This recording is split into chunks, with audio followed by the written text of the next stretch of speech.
Al-faidatu, tanda al-faidatul ula, faedah yang pertama, sa'asrifu an ayati allazina yatakabbaruna fil ardh. Allah kata, aku akan jauhkan daripada kebenaran, aku akan palingkan hati mereka daripada berfikir, daripada bertafakur, daripada bertazakur, daripada bertadabur. Tak berlaku. Siapa kau orang tu? Orang yang ada sifat sombong dalam hati dia. Maka ulama tadi berkata, al-qalbu la yadkhuluhu haqa'iqul iman. Hati kita ni tidak terbuka, tidak boleh menerima hakikat iman kalau hati kita dinajiskan dengan sifat takabur, hasad. Tak akan terima kebenaran orang ni. Ayuh, pergi cakap lah apa pun, berlaku. Apa ni? Ada. Itulah dipanggil manusia sombong, manusia takabur, manusia kerah kepala, manusia tak erti bahasa. Maka Allah Ta'ala jatuhkan hukuman ke atas mereka. Orang macam ni perangai, tak ada lagi peluang dan ruang untuk dia menerima kebenaran ketika itu. Tapi masa depan wallahu alam, ramai je orang-orang yang kerah kepala dulu masuk Islam di akhirnya. Beberapa nama yang disebut, contohnya Ikrimah bin Abi Jahal, anak Abu Jahal. Bukan main-main. Anak kepala bapak penyagak Quraisy yang paling besar sekali, digelari dengan nama Fir'aun umat ini, Abu Jahal. Anak dia masuk Islam. Siapa lagi hok gedabai-gedabai? Abu Sufyan sendiri merancang, buat strategi nak leburkan Madinah, nak tamakkan riwayat Nabi, serta akhirnya jadi bapa mertua yang beriman. Nak kata apa? Banyak. Amrullah bin Amr bin As, Amr bin As contohnya, dia menangis bila dia nak mati, menangis sungguh-sungguh. Orang lagi tanya dia, kenapa anak dia begitu? Abah, kenapa abah menangis? Abah ni sudah buat kebaikan banyak dalam Islam. Dia kata, membayangkanlah waktu aku muda-muda dulu, aku duk fikir nak potong kepala Nabi sallallahu alaihi wasallam. Bayangkan kalau aku mati ketika itu, sudah pasti aku ada neraka. Nangis dia, Allahu akbar. Tapi Allah buka hati di akhirnya. Sebab itulah kita kata, orang yang sombong di saat ini boleh jadi tawaduk di masa depan. Orang yang tawaduk di masa ni boleh jadi sombong di masa depan, kita tak tahu. Sebab itu kita orang beriman ni kok mana-mana pun kena berusaha sungguh-sungguh biar kita boleh berdoa kepada Allah Subhanahu Wa Taala. Doa dengan doa apa? Doa dengan doa yang ma'thur, yang diajar oleh Nabi sallallahu alaihi wasallam, ya muqallibal qulub tsabbit qalbi ala din.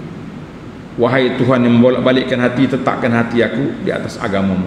Takut kita, takut dengan su'ul khatimah. Allahu akbar. Itulah di antara ayat yang menakutkan kita. Punca kerusakan di atas dunia ni mari daripada sifat takabur yang cukup berbahaya, yang cukup menyesakkan nafas, yang menakutkan kita para jemaah sekalian. Baik, kita pindah kepada faedah yang kedua. Al-faidatu tsaniyah, faedah yang kedua, Allah Ta'ala nyatakan kenapa dia tutup hati, tutup minda, tutup pemikiran puak ni. Sebab apa? Tengok ayat, zalika bi annahum kazzabu bi ayatina. Puncanya, sebabnya mereka telah mendustakan ayat kami. Jadi ini, ayat ini menguatkan lagi hujah. Dia panggil hujah sokongan kepada ayat yang pertama. Ayat yang pertama tadi, yatakabbaruna fil ardi bighairil haqq, mereka ni sombong, mereka tak dengar kata, Mereka kerah kepala. Jadi puak-puak kerah kepala ni tengok jalan yang betul tak terima, tengok jalan yang benar tak mau ambil, tengok jalan yang tak betul, join selalu. Apakah punca? Apakah sebab? Maka Allah Ta'ala kata zalika bi annahum kazzabu. Punca mereka telah menolak ayat-ayat Allah Azza wa Jalla. Maka ulama tadi berkata i'lamun bi anna zalika sarf sababuhu takdzib. Ayat ini menyatakan punca Allah Ta'ala palingkan hati manusia ni sebab mereka tak mau terima kebenaran. Mereka ingkar, mereka kerah kepala. Maka apabila dikumpul di antara dua sifat ini, inilah yang paling keras atas dunia ni. Al-jam'u bainahuma, jamak di antara dua sifat buruk ini. Yang pertama takabur. Orang nak takabur ni mari daripada mana? Mari daripada takzib, mendustakan. Jadi bila dia sombong, dia tolak kebenaran, maka dia dustakan segala hujah, segala maklumat yang disampaikan. Tak betul belakang tu, rusaklah kita, na'udzubillah. Maka dua sifat ini berbahaya. Bila dia sombong, dia akan tolak kebenaran. Takzib, mendustakan kebenaran. Allahu Akbar.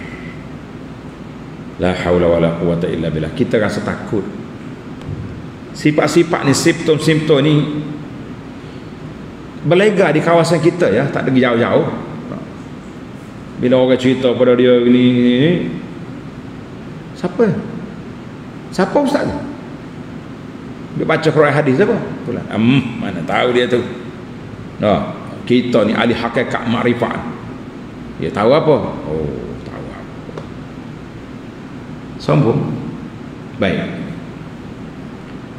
Faedah yang ketiga, Allah nyatakan sa'asrifu an ayati alladhina yatakabbaruna fil ardi. Mereka sombong di atas muka bumi. Kenapa Allah Ta'ala nyatakan yatakabbaruna fil ardi, di muka bumi? Litafdihi takabburihim. Allah Ta'ala nak nyatakan, nak dedahkan ketakabur mereka itu. Jadi puak-puak tu duduk mana? Duduk di bumi. Duduk di bumi, tersebar sana sini. Maknanya ramai lah puak dia tu. Dalam ayat Allah Ta'ala sebut ayat lain, tengok surah Yunus ayat 23, ia bertaruna fil ardi bighairil haq. Mereka duduk berjalan atas muka bumi tanpa hujah yang benar. Maka orang inilah puak-puak yang Allah Ta'ala nyatakan duduk atas muka bumi ni. Hak di langit tu sesat dah. Apabila iblis telah dihalau keluar, tak ada dengan malaikat. Malaikat ni tak takabur. Malaikat ni Allah Ta'ala cerita sifat malaikat, la ya'sunallaha ma amarhum wa yaf'aluna ma yu'marun. Malaikat ni tak derhaka langsung kepada Allah Ta'ala. Dia taat, dia akan lakukan apa yang diperintahkan oleh Allah Azza wa Jalla. Tak ada hak lain, tak ada. Ini penting sekali. Maka wi'a ataupun bekas kesombongan manusia ni duduk di mana? Duduk di muka bumi. Sebab itulah tak ada sesuai lah manusia nak duduk di planet, duduk bumi pada dah hak ni pun tak mudah dah. Jumpa tempat-tempat pokok-pokok comel sikit, pergi pacok berhala situ. Lepas tu bila tuai tanah nak ambil balik, istihar perang. Bila kena ugut sikit, cari tanah ganti bagi free. Ini semua ni kita orang Islam ni biar ada izzah, kena ada kemuliaan diri. Lebih-lebih lagi kalau terlibat dengan perkara-perkara syirik pada Allah SWT, jangan duduk mudah-mudah.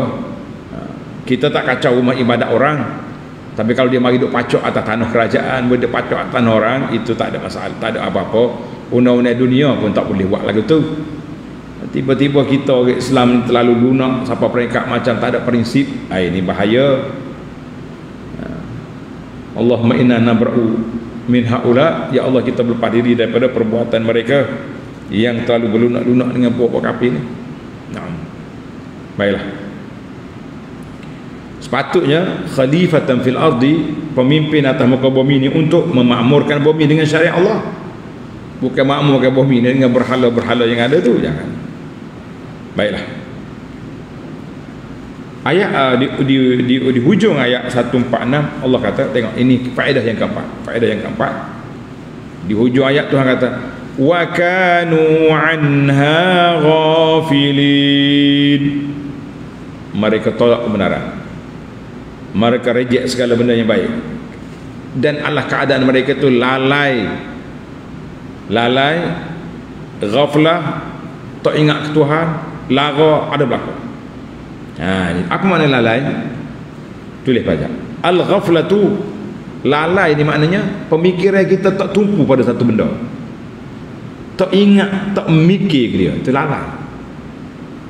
Jadi biasanya tulis ini, wa aktsaru istimalihi fil Quran, kebanyakan penggunaan ayat ghaflah, ghafilin, ghafilun dalam Quran ini maknanya orang ni tolak kebenaran, tak mau tahu ambil benda benar, an qasdin, memang dia tak nak. Dia tak nak. Qasdin bi i'radin wa tashaghulin, sama ada dia tak nak terus reject ataupun dia buat main-main. Bila Nabi cakap apa-apa dia geduk hingga bangar, duk bising dekat Masjid Haram supaya orang tak dengar. Itu dia panggil ghaflah. Adapun lupa itu lain, berbeza dengan ghaflah. Karena itulah ulama usul fiqh kata yamtani'u takliful ghafil. Tak boleh kita nak ambil tindakan ke atas orang-orang yang ghafil di sini dengan makna lupa, bukan dengan makna lalai seperti tadi. Sebab itulah adalah hadis Nabi bersabda, innallaha wada'an ummatil khata' wan nisyan wa mastukrihu alaih. Allah Ta'ala tidak ambil tindakan ke atas orang yang terlupa di kalangan umat. Khata', orang yang tersalah. Dia tak niat nak buat benda terbaik tapi tersalah buat. Maka Allah Ta'ala tak ambil tindakan, wala macam mana tak ambil dosa, tapi kalau dia rusak ke barang orang kena ganti. Salah tanggungjawab tu kena ada. Yang kedua, nisyan, orang terlupa sungguh. Macam dia ingat dia semaya dah, tak semaya. Balik malam tu dia mikir, aku semaya asal kau tidak tadi, maya zuhur kau tak ada. Dia fikir, tak salah, lupa. Maka tak berdosa tapi dia kena qada. Tak berdosa tapi dia kena qada. Dan orang yang dipaksa, mastukriu, dia orang paksa, orang mari tok pistol di tekuk dia. Mung puasa ni kalau mu tak makan aku tembak makan.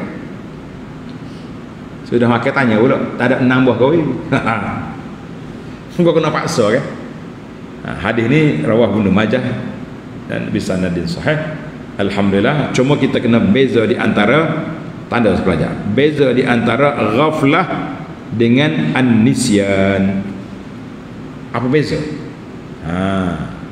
Dalam Quran semua Tuhan sebut ghaflah, ghafilin, ghafilun, semuanya ayat celaan kepada orang yang lalai, lupa, tak ingat ke Tuhan. Itu dia panggil lalai. Tapi dalam bab nisyan, lupa, terlupa, itu dimaafkan. Beza kan? Beza. Maka dia kata al-ghaflah tu, tulis, kena perhati sikit. Ghaflah, lalai, memang dia tak ambil peduli langsung. Lupa, dia peduli tapi terlupa. Celak mata sikit nak suruh nampak ni. Beza antara itulah bila kata nisyan dimaafkan, ghaflah tidak. Kita kata kita nak keluar rumah, nak pergi ke pasar. Ibu rumahnya pesan, bang, tolong beli budu, kicap, tomato, ikan, pakai. Kita pun insya-Allah kita ulang lagi pudu, kicap, tomato, ikan. Cuma tak tulis kata dia. Ingat aku moga pak perkara ni kira macam okey lah, boleh ingat lah dah. Siapa-siapa kedai yang pergi beli muka lain. Dia pergi beli sayur, beli telur, beli ayam aja. Itu dia panggil nisyan, lupa. Ghaflah ni mana? Bini kata, bang, tolong beli ni pak perkara ni, tapi dia memang tak cara langsung lah. Kau tak dengar ya. Duduk main telefon kau duduk apa benda. Itu dia panggil ghaflah. Maknanya dia tak peduli langsung apa pesanan yang dipesan oleh isteri dia tadi. Balik-balik kagak bini kata, tak beli bagai saya. Musuh benda. Suruh beli apa? Celak mata mari pula. Itu dia panggil ghaflah. Maknanya ghaflah ni orang yang langsung tak ambil peduli tentang agama. Tak mengaji Quran, tak tadabbur Quran, tak apa pun tak ada. Itu dia panggil ghaflah. Ghafilun, orang ni lalai yang dicela oleh syarak, tapi berbeza dengan orang yang terlupa. Memang kita nak buat, kita yakin sungguh kita nak ikut apa yang diperintah oleh Allah Azza wa Jalla, tapi takdir Allah SWT kita terlupa. Itu dimaafkan insya-Allah. Baiklah, faedah yang kelima, tengok di akhir ayat, walladzina kazzabu biayatina wa liqa'il akhirati habitat a'maluhum. Bahayanya syirik. Allah Ta'ala kata, aku gugurkan semua, total amalan itu gugur semua sekali. Kata syirik ada dua tanda itu. Syirik akbar yang ni gugur semua sekali amalan, kosong terus, account dia tak ada aset langsung. Tapi syirkun asghar, syirik kecil, macam riak, sum'ah, gila, glamour tadi, yang ni gugur di tempat itu saja, di tempat yang dia buat syirik. Contohnya tadilah anda buat contoh kan, kita solat ni, kita semaya, molek dah semaya, tiba-tiba ada orang tengok, oh begini selalu kosong lah tu dah. Tengok, jadi pahala hak gugurnya 2 rakaat tadi. Kita sedekah banyak, yang menggugurkan pahala kita ni riak ketika melakukan ibadat, ataupun sum'ah, cari glamour nak suruh orang puji ibadat kita buat, ataupun mengungkit pemberian. Ini semua tu gugur. Jadi hak gugurnya hak kita ungkit. Contohnya kita beri, kita tajuk pelajar 10 orang belajar, daripada dia budak lagi sampai ke universiti. Tiba-tiba seorang ni sombong, takabur, tengok kita tak beri salam pun, tak tanya khabar pun. Orang tua ni hidup ke mati, tak tahu apa dah. Jadi kita kata, oh basah bodoh ni, mu dulu sepak kertas di kampung tak ada, aku tu lah. Jadi rugi pahala seorang tu, ya hal lain tak. Itu beza di antara syirik kecil dengan syirik akbar. Syirik akbar total dia punya pahala hilang, syirik kecil hilang di tempat itu je, tapi rugilah kita. Tempat tu ke tempat mana kita tak nak hilang pula. Kau pahala kita ni, jangan duk bagi hilang, rugi. Maka di akhirnya Allah kata, hal tujzauna illa ma kanu ya'malun. Semua balasan kita tu, mengikut apa yang kita buat. Dia panggil al jaza min jinsil amal. Balasan tu habis di akhirat esok mengikut jenis amalan kita. Amalan apa buat atas dunia, itulah yang dibalaskan oleh Allah Azza wa Jalla. Amalan baik kita buat, alhamdulillah syurga. Amalan jahat, syirik, neraka tempat dia, wal iyaz billah. Tamatlah kita dalam episod ni insya-Allah.